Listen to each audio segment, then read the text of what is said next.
Now, if your nonprofit hasn't already set up a Facebook page, or your Facebook page isn't optimized, or you don't have Facebook fundraising enabled, or you don't have a great Facebook strategy, you are probably missing out on an opportunity to connect with potential donors, volunteers, and supporters. So in this video, we are going to do a full Facebook fundraising tutorial, and we're going to cover things like optimizing your profile for Facebook fundraising, creating your Facebook strategy, developing a Facebook content strategy, using Facebook fundraising tools, Facebook donation ads, and analyzing your results. Facebook and fundraising is super simple, and we'll even walk you through how to create a Facebook fundraiser and how to get donations on Facebook. Now, I'll do timestamps in the description if you want to skip ahead, but watching the entire video really helps support our channel, and I have a special download for you. And finally, I want to say thank you to Bible GPS for letting us use them as an example, and you can check out their YouTube channel, which I will link above, but I'll also link in the description. So hit the thumbs up and let's get to it.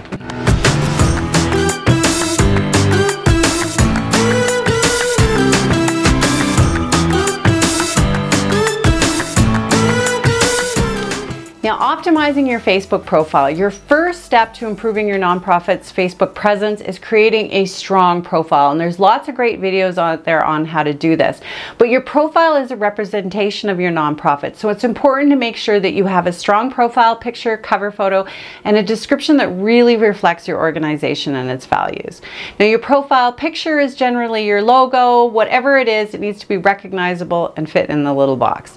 And your banner is where you can display more of that visual work that you do, your clients, your programs, your team, or maybe even your volunteers in action.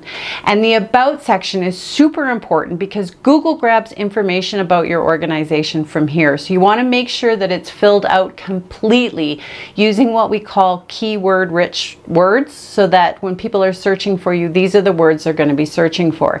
And making sure that you have your address, your hours of operation, your contact information, all your other socials included in it. Fill out all the forms. I also strongly recommend utilizing Facebook reviews. They can help you increase organic reach, boost your credibility, promote your positive experiences, and help you get to the top position of Facebook professional services. You can also turn on similar page suggestions so that people who are viewing similar pages can find your profile as well. And lastly, just remember to keep your information up to date and current. Creating a Facebook strategy. Now, according to Sprout Social, here is how you should be allocating your time on social media. 35% of your time should be spent engaging with your audience, 25% on research and planning your social media strategy, 20% on creating and curating content to post, 10% on collaborating with your team on ideas, and then the last 10% of your time should be spent analyzing the performance of your posts.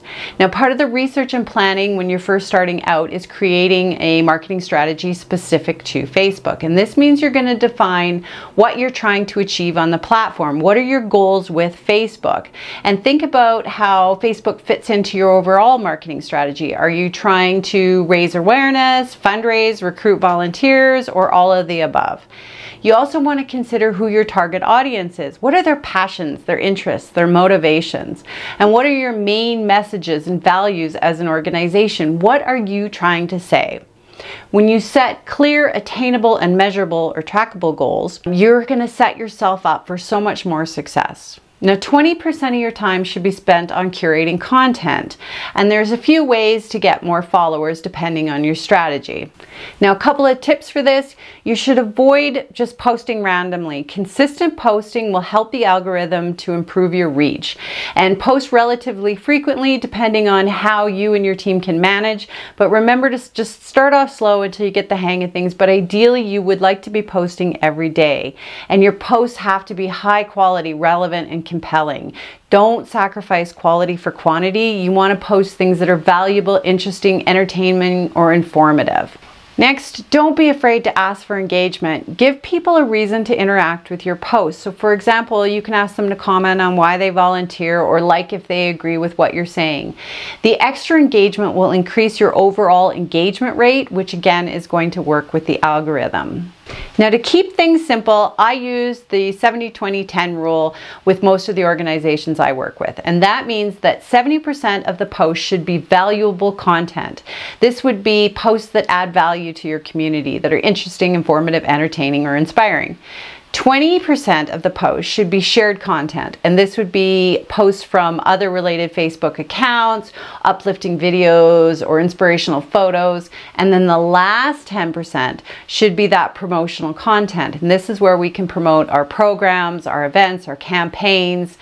These would all be considered promotional, and we want to keep them to a minimum because people generally don't like to be sold all of the time. Now, the largest portion of our time on social media should be spent on engaging with our audience.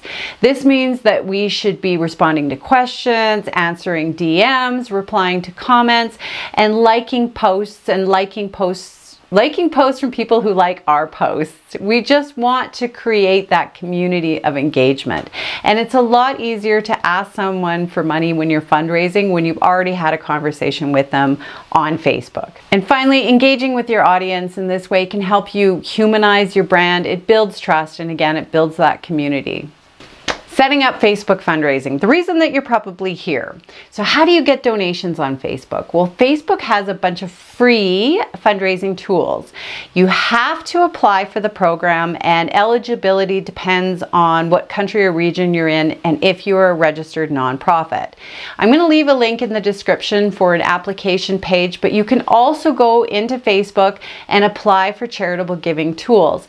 And it usually takes about 2 to 3 weeks to get your approval, but they have a ton of features. You're going to need to enter your organizational info, including tax ID. You'll need to upload a verification document, such as a utility bill, business license, or tax filing. You're also going to need complete information for your executive director. Now, once you've done this, you can set up your Facebook fundraising page. Now, to create a Facebook fundraising page, from your desktop, go to Nonprofit page, click on Fundraiser tab, look for Create a Fundraiser, and click Raise Money.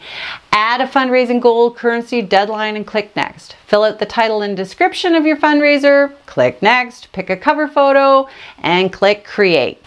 A donate button is another tool that you can use, and a donate button is a quick way for people to give funds to your organization without leaving Facebook.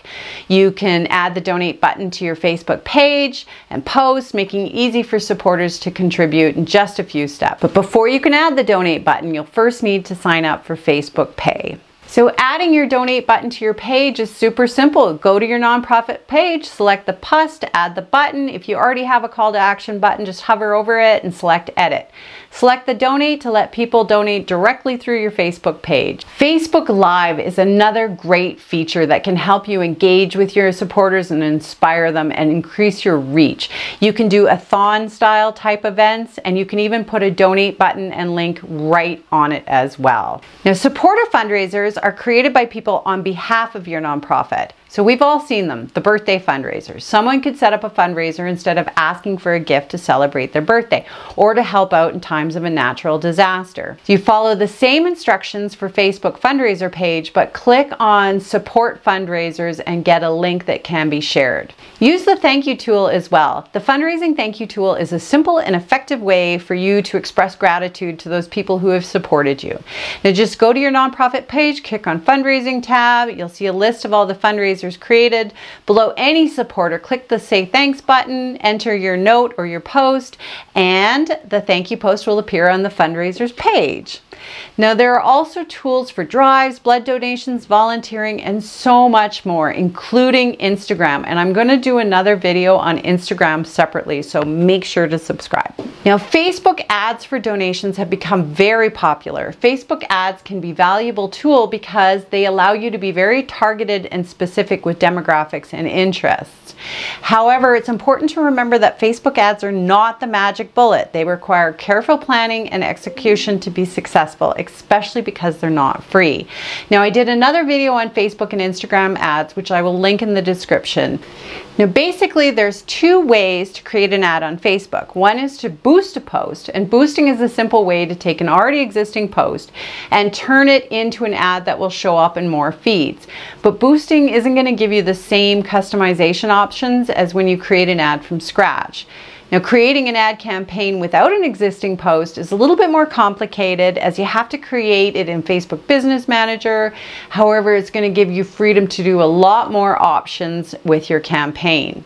So when creating a Facebook ad or boosting a post, remember to keep the following things in mind.